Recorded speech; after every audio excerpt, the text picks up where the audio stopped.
नमस्कार, जय Hind, Vande Mataram. News cafe network में आपका स्वागत है। और आज हम दुनिया की सबसे बड़ी फिलॉसफी श्रीमद् भागवत गीता के बारे में बात करने के लिए यहाँ बैठे हैं। जीवन के तनाव, झंझावातों और परेशानियों के बीच अगर हर सवाल का हल हमें कहीं मिलता है तो श्रीमद् भागवत गीता में मिलता है। कर्मयोगी भगवान श्री कृष्ण के मुख से विस्तारित यह किताब सबसे बड़े मोटिवेशनल बुक के रूप में आज पूरे विश्व में विख्यात है। और आज उसी विषय पर बात करने के लिए हमारे बीच मौजूद हैं श्रीमन ठाकुर जी। बहुत बहुत स्वागत है आपका। आप थिंकर हैं, ऑथर हैं और जीवन कौशल लाइफ स्किल ट्रेनर हैं और श्रीमद् भागवत का अच्छा अध्ययन किया है। कुछ प्रश्नों के हल हम उनसे जानेंगे, उनसे बात करेंगे।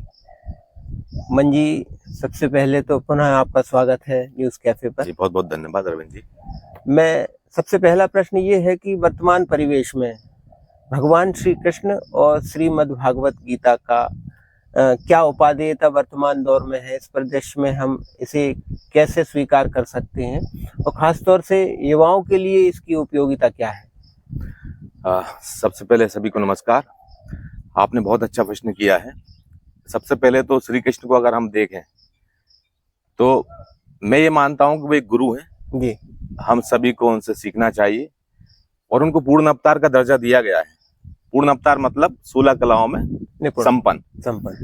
तो अगर आप उनका बचपन देखें तो सबसे पहले उनका जो जन्म होता है वो काली अंधेरी रात में होता है।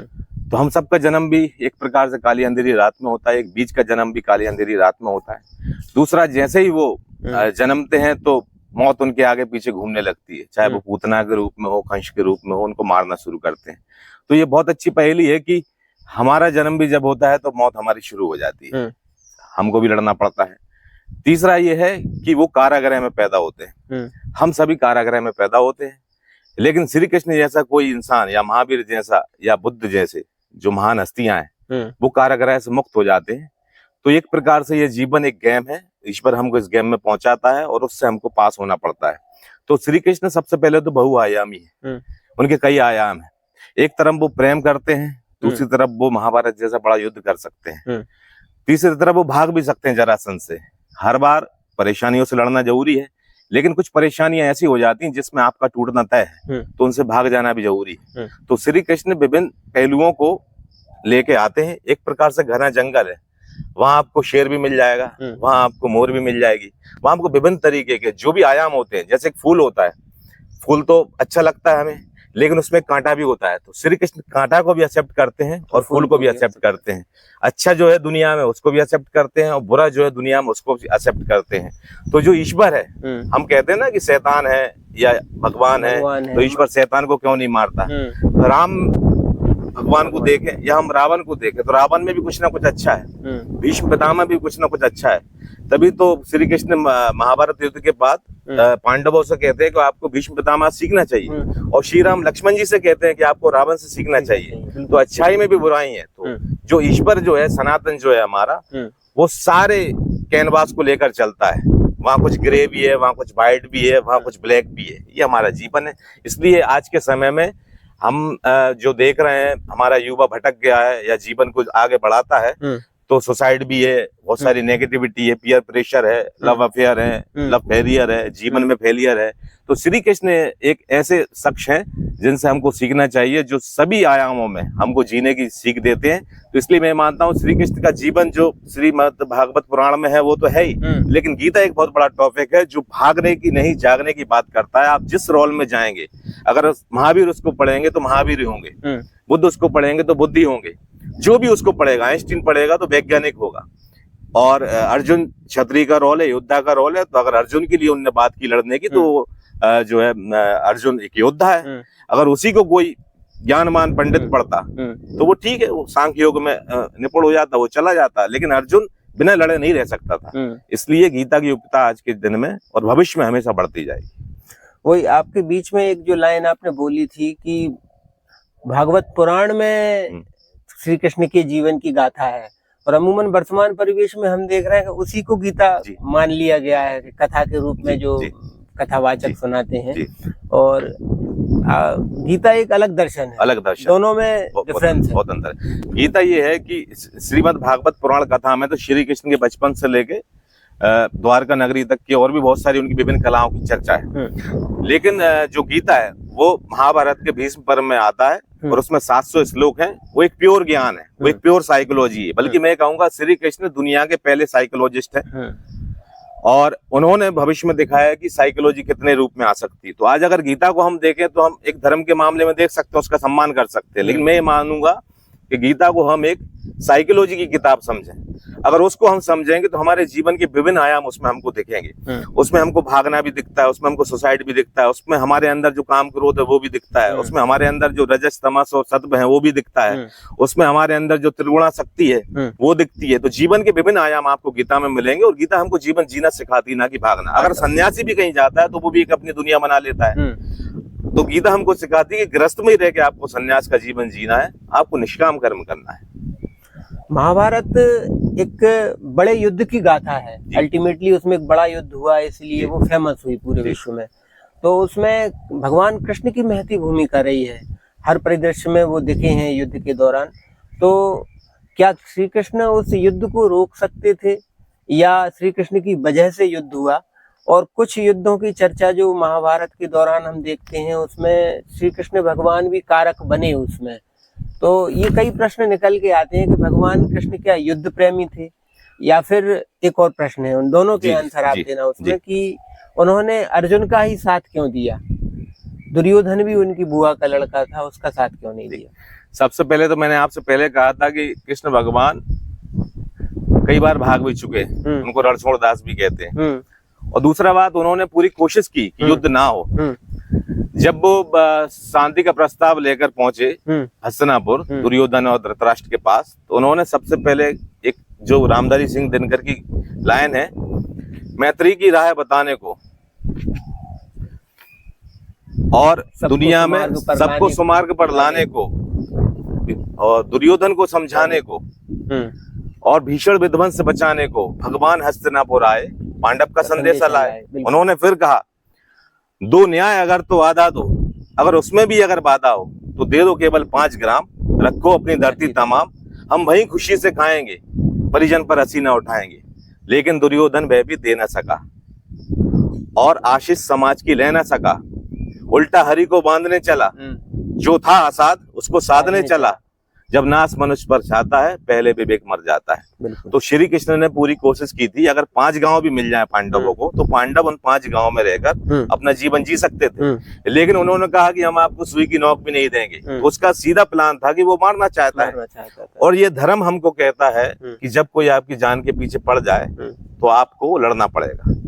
आप बेशक हत्या ना करें, लेकिन खुद के बचाव में अगर आपको हत्या करना है तो सेल्फ डिफेंस में अगर आपको, क्योंकि फिर तो आप एक प्रकार से नपुंसक हो जाएंगे, आप लड़ना नहीं पाएंगे। तो जीवन हमें सिखाता है कि हमें अपने लिए तो लड़ना है, प्रकृति हमारे अंदर ये गुण दिए हुए। तो इसलिए श्री कृष्ण ने पूरी कोशिश की, लेकिन समय ऐसा आ गया था। अच्छा, दूसरी बात, अधर्म पूरा छा गया था। अगर श्री कृष्ण युद्ध न करवाते तो फिर क्या करवाते? वहां तो अर्जुन भागना चाह रहा था महाभारत में। बिल्कुल बिल्कुल, उसे और वहां पूरा मौका था, श्री कृष्ण वहां भी कह देते चले जाओ, लेकिन फिर अधर्म जीत जाता। तो हमेशा फिर सत्य की हार होती है और अधर्म का जो है चारों ओर प्रकाश होता है। तो जीवन की पूरी फिलॉसफी चेंज हो जाती। इसी प्रश्न के तारतम्य में अच्छा, दूसरा मैं आपका रह गया था, उसमें अर्जुन का साथ क्यों दिया? एक तो दोनों रिश्तेदार थे, अर्जुन भी थे तो ऐसे दुर्योधन भी उनके रिलेटिव थे और मित्र थे, सके संबंधी थे, सब कुछ। दूसरा ये है कि जब श्री कृष्ण ने अर्जुन का साथ इसलिए दिया कि लड़ाई के पहले दुर्योधन और श्री कृष्ण, दुर्योधन और अर्जुन श्री कृष्ण के पास पहुंचे गए थे। तो दुर्योधन जो है सिर के पास बैठे और अर्जुन बैठे पैर के पास। तो जब श्री कृष्ण सो रहे थे, जैसे ही उठे श्री कृष्ण, तो उन्होंने देखा कि सामने जो है अर्जुन बैठे। तो पहला जो है पॉइंट अर्जुन के पास आया कि श्री कृष्ण उनको देखेंगे। तो पीछे दुर्योधन ने कहा, आप मुझे क्यों नहीं देख रहे हैं? आपने अर्जुन को पहले देखा। उन्होंने कहा, जो पहले आया है हम उसी को वरदान देंगे। आप क्यों आए? पहला पूछने का अधिकार इनको, क्योंकि ये नम्र है, विनम्र है। जो पैर के पीछे वो नम्र है, जो सिर के पीछे वो अहंकारी है, वो पीछे खड़ा हुआ है, सिर के पास बैठा हुआ है। तो श्री कृष्ण ने कहा कि भाई हमारे पास 2 चीजें हैं, एक तो हमारी सेना और एक हम स्वयं हैं, वो भी निहत्थे, हम शस्त्र नहीं चलाएंगे। अब आपको किसको क्या लेना है? तो पहला प्रश्न तो अर्जुन के पास था। तो दुर्योधन घबराया कहीं ये सेना ना मांग ले, लेकिन अर्जुन ने तो श्री कृष्ण को मांगा, और जब भगवान को मांगा नहीं हत्ते तो जीत वहां तय हो गई। और दुर्योधन बड़ा खुश हुआ कि पांडव तो बेवकूफ रहे, पहले भी सत्ता हार गए और अब ये अक्षुणी सेना मिल गई हमको, तो हम तो जीत जाएंगे। तो ये अहंकार है, और श्री कृष्ण उसी अहंकार के मजे ले रहे थे। वो खुद चाह रहे थे कि अर्जुन मुझे मांग ले और ये मेरी सेना है मांग ले, इसलिए उन्होंने अर्जुन का पक्ष दिया, क्योंकि वो शिष्य रूप में था। सत्य का साथ ईश्वर देते हैं, असत्य के मतलब उसको असत्य को खत्म करने के लिए वो आते हैं। गीता में भी श्लोक आता है, यदा यदा हि धर्मस्य ग्लानिर्भवति भारत। तो क्या हर युग में ईश्वर असत्य का नाश करने के लिए जन्म लेते हैं? ईश्वर एक परमात्मा एक बहुत बड़े औरा है, वो विभिन्न रूपों में जब जब जरूरत होती आता है। जैसे उन्होंने दशावतार रखे, या महावीर के रूप में भी आए, उनके समय भी कुछ ऐसी चीजें थी, बुद्ध के रूप में भी आए। जीवन में बहुत सारे लोग हैं। आज अगर आप सुभाष चंद्र बोस की बात करें या भगत सिंह की बात करें, इनमें भी ईश्वर के एक अंश है। इन्हें भी अवतार कह सकते हैं। अवतार आप आंशिक अवतार कह सकते हैं, पूर्ण अवतार नहीं कह सकते। लेकिन अब श्री कृष्ण तो नहीं आएंगे बार बार, अब अगला अवतार उनका कल्कि का होने वाला है, वो अब कब होगा वो पता नहीं। लेकिन आज भी हमारे बीच में, अब हमको आज श्री कृष्ण की जरूरत है तो श्री कृष्ण तो उपलब्ध होंगे नहीं, लेकिन श्री कृष्ण की जो सीख है, राम जी की जो सीख है, बुद्ध और महावीर की जो सीख है, वो हमारे अंदर सिद्धांत उसी रूप में आते हैं। जब हम उस चीज को महसूस करते हैं तो वो अवतरण हमारे अंदर आ जाता है। तो अब किससे लड़ाई होना है? अधर्म से लड़ाई होना है। अधर्म कौन के अंदर है? हमारे अंदर है। हमें दूसरे के अंदर नहीं देखना है। हमारे अंदर अधर्म है, हमारे अंदर ही विकार है। अच्छा, ये सारी चीज हमारे अंदर है, लेकिन उनको कौन मुक्त करेगा? हमारे अंदर जो कृष्ण बैठे हैं वो उनको मुक्त करेंगे। आज हम ही अर्जुन है अपने जीवन के, और हमें अंदर कृष्ण उत्पन्न करना पड़ेगा। तो ये सब जो चारों तरफ जो औरा घूम रहा है ईश्वर का, चारों तरफ जो अच्छे लोग हैं, संत महात्मा लोग हैं, बहुत अच्छी पर्सनालिटी है, उनको हम जब देखते हैं तो उनसे हमको सीख मिलती है। हम देखते हैं ना, एक योगक्षेम की उनने बात करी है, जब कोई महान शख्सियत गुजरती तो चारों तरफ योगक्षेम फलित होता है। लोग कहते हैं जब महावीर और बुद्ध निकलते तो केसर की बरसात होती थी। केसर की वहीं बरसात नहीं हो रही है, लेकिन एक कहावत है कि जब वो निकलते हैं तो उनके निकलने से ऑटोमेटिक शुद्ध वातावरण हो जाता है, केसर का आभास होने लगता है। अच्छा, दूसरी बात, साधुओं की रक्षा के लिए, वो साधु ही क्या जो खुद की रक्षा न कर पाए, यानी कि वो असाधु है, कहीं ना कहीं पाखंडी है।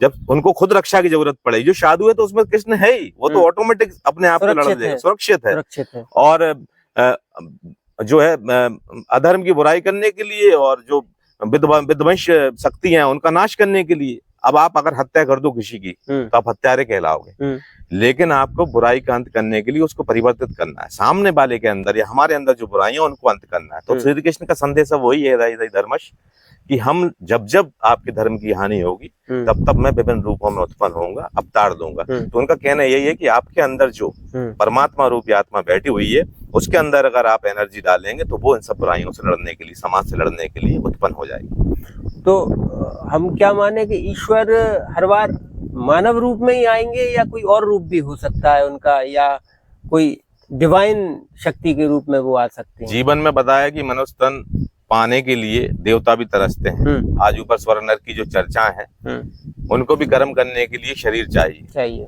तो मनुष्य जो है देवता और पशु के बीच की योनि है। पशु तो पशु है, और मनुष्य के पास वो पावर है जो देवत्व पा सकता है, या तो पशु में जा सकता है। अगर वो गलत काम करेगा तो पशु बन जाएगा, अच्छे काम करेगा तो देवता बन जाएगा। हम बीच की सीढ़ी हैं, हम ऊपर नीचे कहीं भी जा सकते हैं। तो मनुष्य के अंदर और मनुष्य रूप में प्रकृति हमेशा आएगी और सबका पालन करेगी, सबका संहार करेगी। और महाभारत युद्ध के दौरान भगवान श्री कृष्ण ने विश्व रूप दिखाया, विराट रूप दिखाया।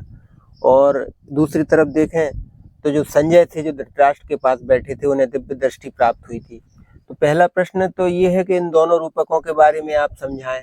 और फिर क्या केवल अर्जुन और संजय ही देख पाए, या अर्जुन ने डायरेक्ट उनको सुना तो उनको पूरा ज्ञान प्राप्त हुआ, संजय ने दिव्य दृष्टि से कुछ आंशिक सुना, फिर आंशिक उसने धृतराष्ट्र को बताया?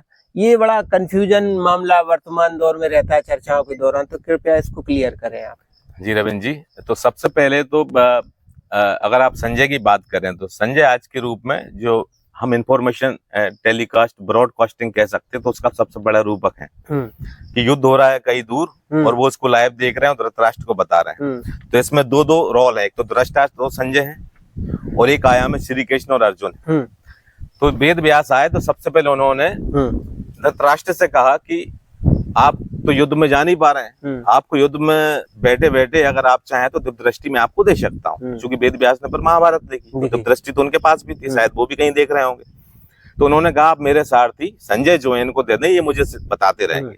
तो संजय बड़े सौभाग्यवान है कि उनको वो दृष्टि मिली। वो मौका था धृतराष्ट्र के पास, लेकिन वो मौका चला गया संजय के पास।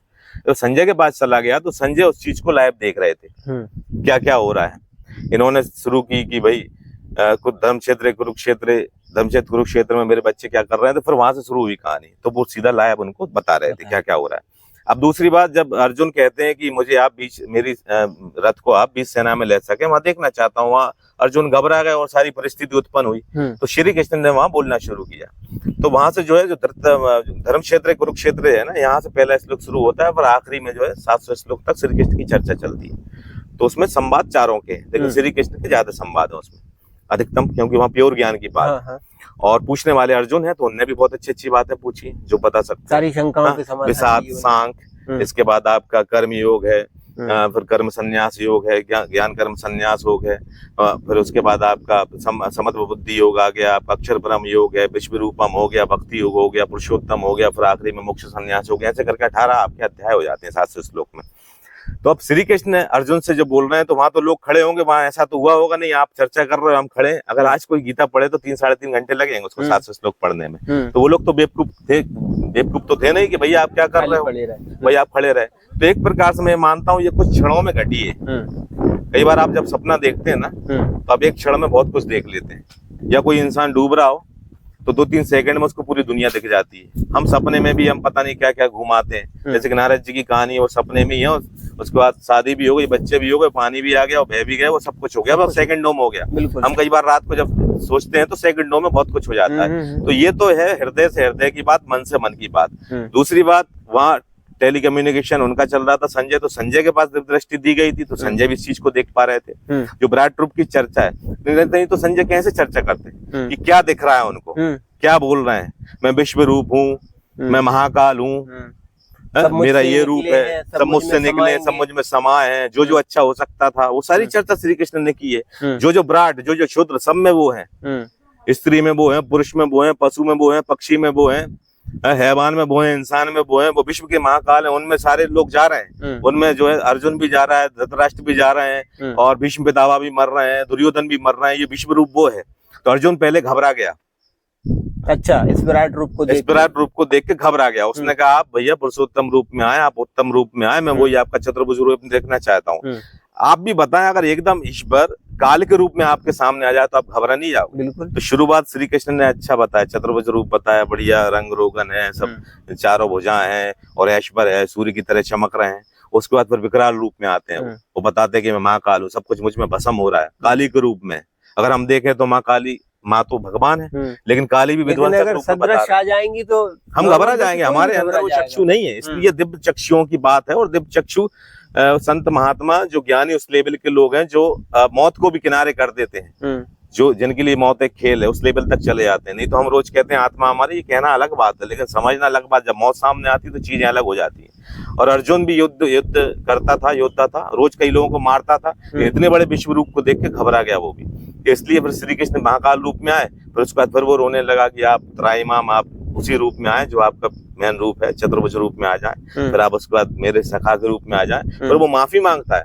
पहले तो मित्र समझता था ना, उसको पता ही नहीं था कि इतनी बड़ी विराट शक्ति है। और श्री कृष्ण भी खेल खेल रहे थे। श्री कृष्ण के लिए पूरा जीवन एक नाटक है, वो खेल खेल रहे थे। और ईश्वर भी आपके पीछे चारों तरफ घूम रहा है, तो आपको नहीं बताएगा, आपको खोजना पड़ेगा। जब आप विनम्र हो जाएंगे, समर्पित हो जाएंगे, तभी आप ईश्वर को पाएंगे। तो ये विश्व रूप और दिव्य दृष्टि, ये दोनों की ये चर्चा है।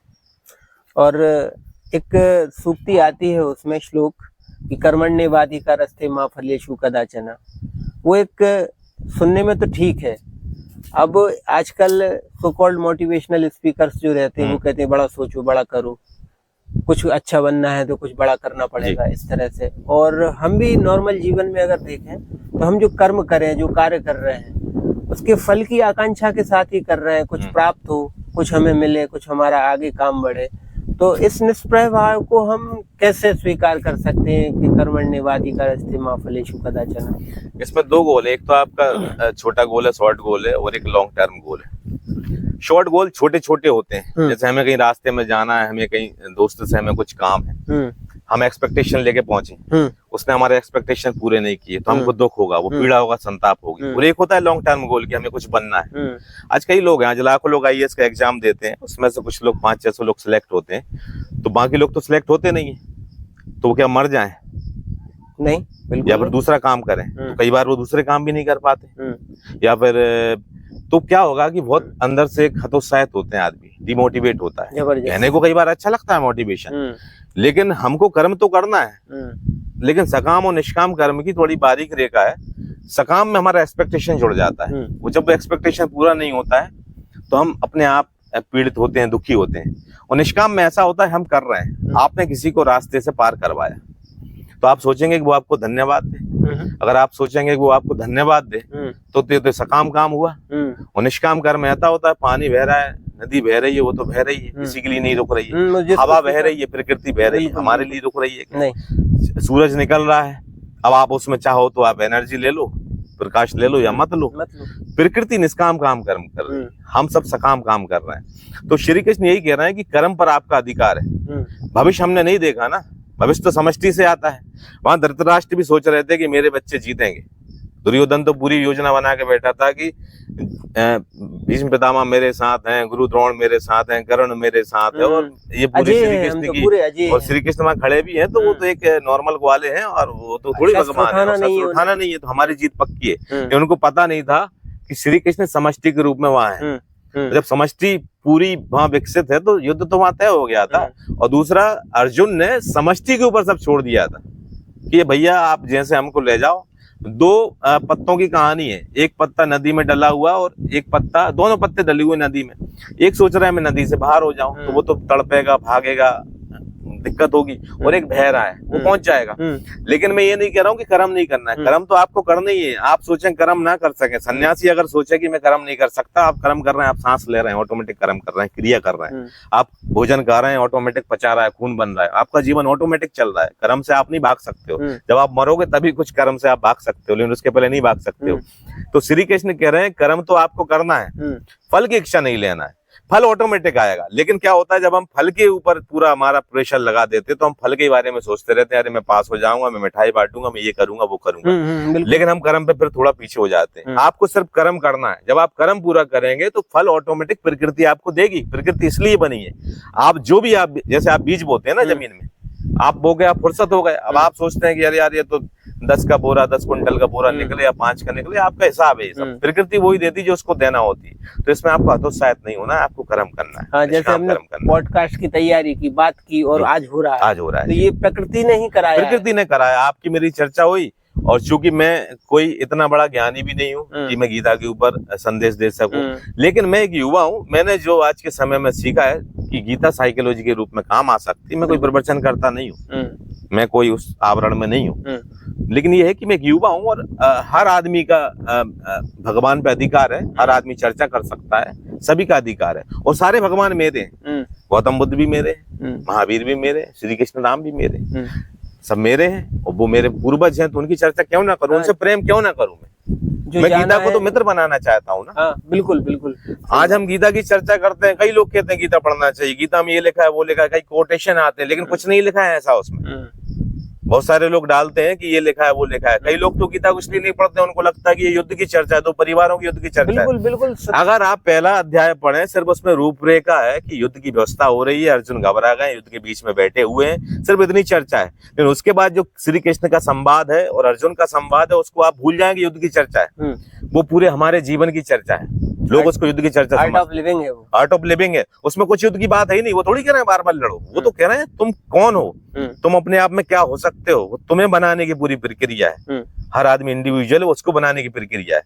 अगर आदमी उसको कोई सन्यासी पढ़ेगा तो सन्यासी हो जाएगा, कोई इंजीनियर पढ़ेगा तो महान वैज्ञानिक हो जाएगा, कोई शिक्षक पढ़ेगा तो टीचर बड़ा टीचर, एक अच्छा टीचर बन जाएगा, वो गुरु बन जाएगा, गुरु बन जाएगा। कोई व्यापारी के उद्देश्य करेगा तो अच्छा व्यापार करेगा। कोई प्यार करना चाहे तो प्रेम करना चाहे तो प्रेम करेगा। जीवन प्रेम है, जीवन प्रेम जी। एक चीज और निकल के आई थी कि स्वधर्मे निधनम श्रेय पर धर्मो भयावह। यह गीता का श्लोक है कि इसमें पराय धर्म में जीने से बेहतर है कि हम अपने धर्म में मर जाएं। जी। तो ये किस तरह की सूक्ति है, जी। इस पर थोड़ा क्लियर। तो श्री कृष्ण ये कह रहे हैं कि पहली बात तो हर इंसान इंडिविजुअल है। आज 8 अरब लोग के लगभग जनसंख्या है और पहले भी अरबों लोग आए, अरबों आएंगे और जीवन चल रहा है। लेकिन आज फिंगरप्रिंट भी हम देखें तो किसी की किसी से नहीं मिलती है। हर व्यक्ति इंडिविजुअल है, कोई किसी की कॉपी नहीं है। अगर मैं आज आप बनने की कोशिश करूं तो मैं तो नहीं बन पाऊंगा और आप भी नहीं बन पाऊंगा। आप मेरी कॉपी करने की कोशिश करें, मैं नहीं बन पाऊंगा। कोई भी किसी की कॉपी करना चाहे नहीं बन पाएगा। 8 अरब लोग अपनी अपनी अलग अलग इंडिविजुअल पर्सनालिटी है। हर आदमी अपना भाग लेकर पैदा हुआ है, अपने कर्म लेकर पैदा हुआ है, अपनी परिवार की परिस्थिति लेकर पैदा हुआ है। कोई किसी की कॉपी नहीं है। तो इसलिए पहली बात तो किसी की कॉपी बनना नहीं है। वो वही धर्म की बात कर रहा है, वो कोई एक दूसरे के धर्म की बात नहीं कर रहे हैं। वो कह रहे हैं कि सब धर्म मतलब खुद का धर्म क्या है, आप खुद क्या हो, आप एक पूरी पर्सनालिटी हो, आप एक पूरा सॉफ्टवेयर हो। आपको किसी की कॉपी नहीं करना है, आप अपने आप में हो। बस आपको अपने आप को पहचानना है कि आप कौन सी क्षमता है। आज कई बार क्या होता है कि एक इंजीनियर आदमी मेडिकल की पढ़ाई कर रहा है, अब वो एक मेडिकल में तो काम नहीं कर पा रहा है, ना वो इंजीनियर बन पा रहा है। उसका मैथ में दिमाग था लेकिन वो बायो में फंस गया।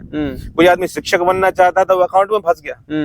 कोई आदमी अकाउंटेंट बनना चाहता था, वो दूसरी लाइन में चला गया। जनरल ज्योग्राफी में जाना था, वो यूपीएससी में चला गया। कहीं भी आदमी क्या है कि कॉपी कर रहा है। जब आप दोस्तों के कहीं 10वीं 12वीं तक तो लोगों को पता नहीं होता कि क्या करना क्या है। अब पता पढ़ने नहीं लगा, हमारे समय में नहीं होता था। हमारे दोस्त ने कहा कि इंजीनियरिंग कर लो, तो उन्होंने कहा इंजीनियरिंग कर लो, पूरा बैच चला गया। तो हम सब एक दूसरे की कॉपी कर रहे हैं, मार्केट में जो चल रहा है उसका कर रहे हैं। लेकिन हम खुद को नहीं देख रहे हैं, हम वो दर्पण वो आईना लगा ही नहीं पा रहे हैं। और हम परिवार से चर्चा नहीं कर रहे हैं, गुरुओं से चर्चा नहीं कर रहे हैं, दोस्तों से चर्चा नहीं कर रहे हैं। तो वो सीखने को आप सबसे सीखोगे। आपको दूसरों से सीखना है। श्री कृष्ण सीखने की मना नहीं कर रहे हैं, छोटे से बच्चे से भी आपको सीखना है, सबसे सीखना है। लेकिन सीख के आपके पास एक टूल इकट्ठा करना है, उस टूल को आपको इम्प्लीमेंट करना है कि आप क्या बन सकते हो। हम दूसरे के बनने के चक्कर में दूसरा तो बन नहीं पाते, हम खुद भी नहीं बन पाते। तो इसलिए बेहतर उन्होंने शुभ धर्म की जो बात करी है कि धर्म के चक्कर में मत रहो, शुभ धर्म में मरना बेहतर है। अगर आप एक अच्छे साइंटिस्ट बन सकते हो, आप एक अच्छे पेंटर बन सकते हो, आप अच्छे पेंटर बन गए। जब आप पेंटर बनोगे तो आप पूरे डूब जाओगे, तो आप प्रकृति को प्राप्त हो जाओगे। धर्म से अर्थ उनका इस धर्म से नहीं है। धर्म मतलब खुद का धर्म, पूजा पाठ आडम्बर ये वाला ये है ही नहीं है। लोग इसको गलत समझते हैं। फिर इसी चक्कर में तो लड़ाई है ना। फिर हम आपके धर्म को दबाना चाहेंगे, आप हमारे धर्म को दबाना चाहोगे। दूसरों के धर्म की बुराई नहीं है, ये है कि आपको खुद का धर्म में जीना है कि आप जिस परिवेश में पैदा हुए हो, उस परिवेश में आपका परिवार का क्या माहौल है, आप क्या सोचते हो जीवन के बारे में, आप क्या कर सकते हो, उन सब यूटिलिटीज, मतलब हमारे दायित्व कर्तव्य और हमारा पुरुषार्थ आप क्या कर सकते हो। आप ये धर्म माना जाएगा। आपकी पूरी फिलॉसफी है ना। आप ये थोड़ी कि आप कोई धर्मों की बात करो, आपका खुद का पूरा आइडेंटिटी क्या है, वो सब धर्म की बात करिए। आइडियोलॉजी। अर्जुन कह रहा है कि मुझे युद्ध से भागना है। अर्जुन ज्ञानी की बात होने की बात कर रहा है। अर्जुन सन्यासी और पंडित तो है नहीं, वो एक योद्धा है। अगर वो जंगल में भी जाएगा तो युद्ध ही करेगा ना, शिकारी करेगा ना। तो वो कह रहा है कि तू योद्धा है भैया, योद्धा ही रहे तू कॉपी मत कर किसी की, तू ज्ञान की बात मत कर या सांख्य योग और भक्ति योग की बात मत कर, तू योद्धा है। अगर वो योद्धा नहीं होता, और वो भी क्यों भाग रहा है, उसका परिवार उसके सामने, अगर उसके सामने ये फैमिली नहीं होती उसकी और दूसरों के साथ लड़ाई होती तो गीता क्या निर्मित होती। गीता क्यों निर्मित हुई है? अंदर से ममत्व जागा है, अंदर से जो मोह जाएगा, वहां से गीता निर्मित हुई है। तुम्हारा काम नहीं है, हाँ तुम्हारा काम कुछ और है। और वो अपना परिवार है इसलिए भाग रहा है। वो परिवार नहीं होता तो दुश्मनों को फटाक से मार देता, श्री कृष्ण से पूछने की बात नहीं करता वो। मतलब इसका ये निकला कि जो गीता का है ये मोह से निकला है, आपके कर्तव्य का भान कराने का एक माध्यम है। गीता ने उनको बताया कि तुम्हारा कर्म एक योद्धा का है, एक आपको लड़ाई करना है। और आज आपके परिवार वाले सामने खड़े हैं और वो अधर्मी लोग हैं और आप आज उनको माफ कर रहे हो, तो मैं एक भगवान की हैसियत से माफ नहीं करूंगा। क्योंकि सृष्टि किसी को माफ नहीं करती है, सृष्टि तो अपना बदला लेती है। अब वो अर्जुन तो निमित्त मात्र है, युद्ध तो पूरा सृष्टि लड़ रही है। श्री कृष्ण बैठे हैं सृष्टि परमात्मा के रूप में। कई बार आपने कहा होगा कि श्री कृष्ण बड़ी बड़ी बात कर देते हैं कि मैं ये हूँ, मैं वृक्षों में ये हूँ, मैं पुरुषों में पर्वतों में मैं सुमेरु पर्वत हूँ, हिमालय पर्वत हूँ, सिंह हूँ, मैं पशुओं में धनुधारियों में राम हूँ। तो कई लोग कहते हैं कि श्री कृष्ण घमंड की बात कर रहे हैं। श्री कृष्ण वहाँ प्योरिटी की बात कर रहे हैं। वो बताना चाह रहे हैं कि दुनिया में जो भी श्रेष्ठ है प्रकृति के रूप में, मैं उसके रूप में हूँ। अच्छा, वो एक व्यक्ति जो खड़े हैं श्री कृष्ण नहीं है, वो परमात्मा जो खड़े हैं उसकी चर्चा चल रही है। पूरी प्रकृति के रूप में श्री कृष्ण बोल रहे हैं। इसलिए हमारे यहाँ प्रकृति, सनातन में प्रकृति को महत्व दिया गया। हम प्रकृति को माँ कहते हैं, हम प्रकृति को सम्मान, हम प्रकृति जोड़ते हैं। यज्ञ होते हैं, पहले लोग यज्ञ करते थे। घी डालते थे उसमें, स्वाहा करते थे। क्यों करते थे? कि संविधान डालते थे। यज्ञ से वर्षा आती थी। वर्षा किसके लिए आती थी? वर्षा हमारे लिए आती थी। और उसमें एक बात भी है कि यज्ञ तो आप करते हो ठीक है, लेकिन जीवन भी यज्ञ बना दो। आज हमारे धर्म में बात हुई है कि आपके घर में 4 रोटी है तो पहले आप दूसरों को खिलाओ। अगर कोई आपके घर में आगंतुक आ जाए, मेहमान आ जाए, उसको खिलाओ। जो बचा हुआ अन्न वो आप खाओ। तो श्री कृष्ण उसकी बात कर रहे हैं, त्याग की बात कर रहे हैं, प्रकृति प्रेमी की बात कर रहे हैं। जी, आज काफी बातों का, शंकाओं का समाधान आपसे मिला और बहुत ही स्वस्थ चर्चा आज रही मन जी। और हम चाहेंगे कि आप बार बार हमारे स्टूडियो पर, हमारे न्यूज कैफे के मंच पर आते रहें और हमारी शंकाओं का समाधान करते रहें। तो ये थे मन ठाकुर जी, जिनके माध्यम से हमें गीता से संबंधित कई बातों की जानकारी मिली। और ये एपिसोड आपको कैसा लगा ये हमें कमेंट करके जरूर बताइए। और आपका बहुत बहुत धन्यवाद रविंद्र जी। और मैं चाहूंगा कि गीता सब लोग पढ़ें। उसको आप धर्म के रूप में ना पढ़ें, कोई दिक्कत नहीं है, क्योंकि आप धर्म में पढ़ते हो तो फिर थोड़ी एक रेस्पेक्ट आ जाती हो, फिर इसमें आप फंस जाते हो। आप मित्र के रूप में पढ़ें। कोई भी पढ़े गीता, कोई भी धर्म का आदमी पढ़ेगा तो वो वही होगा जो वो होना चाहता है। श्री कृष्ण वहाँ कोई पर्टिकुलर बात नहीं कर रहे हैं। वो कह रहे हैं कि आप जो हो सकते हो वही हो। और गीता को आप मित्र के रूप में पढ़ें। और मैं भी गीता को मित्र के रूप में पढ़ता हूँ। कई बार अगर मैं नहाया भी नहीं होता हूँ, मुझे कुछ पढ़ना होता है, पढ़ लेता हूँ। तो मैं सोच रहा हूँ कि मैं जो काम कर रहा हूँ जीवन कौशल प्रशिक्षण का, वो तो कर ही रहा हूँ, लेकिन गीता हमारे किस तरीके से यूज हो सकती है, भविष्य में गीता स्कूलों में किस तरीके से उपयोग में आ सकती है, धर्म के रूप में नहीं बल्कि मनोविज्ञान के रूप में, एक विज्ञान के रूप में, उसके रूप में। आप सभी का बहुत बहुत धन्यवाद। बहुत बहुत धन्यवाद। जय श्री कृष्ण। जय श्री कृष्ण।